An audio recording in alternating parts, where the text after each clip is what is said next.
Podcast de l'article de Adnan Ben Chakroun publié sur l'odj.ma. L'auteur a intitulé son article « Les 5 années qui ont tué le PJD ». Il commence son article ainsi. Je reconnais dès le début de cet article avoir été abasourdi par les résultats catastrophiques du PJD et je n'analyserai aujourd'hui ni la vague bleue du RNI ni la vague rose de l'Istiklal, plus 72%, je reste sur nos amis du PJD ou du PJD 13. J'étais convaincu de leur probable défaite, mais j'hésitais sur sa pondération. Heureusement pour moi, je n'étais pas le seul car pratiquement toutes les analyses, classes politiques, politologues, journalistes, leaders d'opinion, allaient dans le même sens. L'auteur poursuit son article ainsi. Le PJD allait perdre 30,40% et même 50% de ses sièges. Sinon, le principe de Peter selon lequel dans une hiérarchie, tout employé a tendance à s'élever à son niveau d'incompétence, devrait s'appliquer à l'auteur de cet article. Des éléments objectifs et des raisons multifactorielles avaient structuré mes prévisions. L'usure du pouvoir, l'absence d'un leader charismatique, la déception par rapport aux promesses non tenues, campagne de dénigrement forte et bien orchestrée par leurs adversaires politiques et un espace médiatique très hostile auraient expliqué naturellement une performance de 60-65 députés. Mais 13, 4 seulement directement et 9 femmes, grâce uniquement aux listes régionales. Cette tendance lourde est bien confirmée au niveau local, le PJD est passé de 5021 sièges à 777 au communal, et de 174 sièges à 18 au régional. Et pourtant, j'aurais parié que le nouveau mode de scrutin, contrairement à l'avis général, allait leur permettre de sauver la mise. L'auteur précise sa pensée ainsi. Encore une fois, j'avais tout faux. Qu'ils viennent encore nous parler d'argent, de notabilité, de clientélisme et du laisser-faire des autorités serait de bonne guerre, mais un tel niveau de débâcle ne saurait s'expliquer par les insuffisances habituelles du processus électoral au Maroc. Ce fut un vrai 11 septembre pour le PJD. En attendant une lecture plus fine des résultats lors de la publication prochaine des chiffres détaillés des votants par élection, candidats et circonscriptions, nationales, régionales et communales, je vais m'aventurer, avec modération et beaucoup de modestie, sur les pistes probables qui auraient amplifié à ce point la défaite du PJD.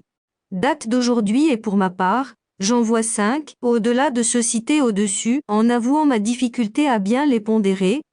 Premièrement, les fameux primo-votants et nouvellement inscrits. Il est probable que ces 3 millions de Marocains, jeunes, plutôt féminins et urbains, n'ayant en mémoire que la gouvernance de ces 10 dernières années est marquée par celle du Covid-19, ils se sont inscrits dans un large mouvement de dégagisme. Deuxièmement, à la recherche de candidats désespérément. Il y a probablement aussi un signal faible auquel nous n'avions pas accordé suffisamment d'importance, celui du nombre de candidatures aux élections communales. Le PJD n'a pas réussi, à la surprise générale, à mobiliser que 50% de candidats au communal par rapport à la dernière fois, 16 310 en 2015 à 8 681 en 2021. Moins de candidats engendrent mécaniquement des campagnes électorales locales faibles, sinon inexistantes et évidemment moins de voix et d'élus. L'énigme reste à analyser, leurs candidats ont été les premiers à déserter. Troisièmement, le même jour de vote, la double ou triple sanction. On a beaucoup parlé du jour du vote mercredi-vendredi et des 3 élections le même jour.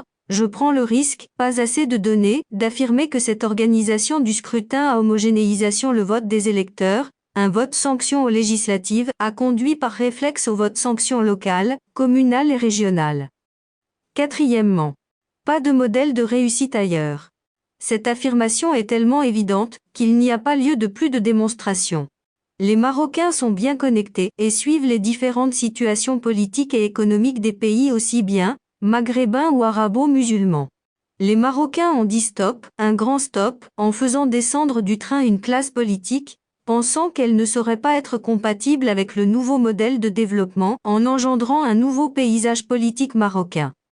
Cinquièmement, le Covid-19 a achevé le phénomène Ould Dorb et a sécularisé l'État fort et protecteur. L'auteur ajoute ainsi.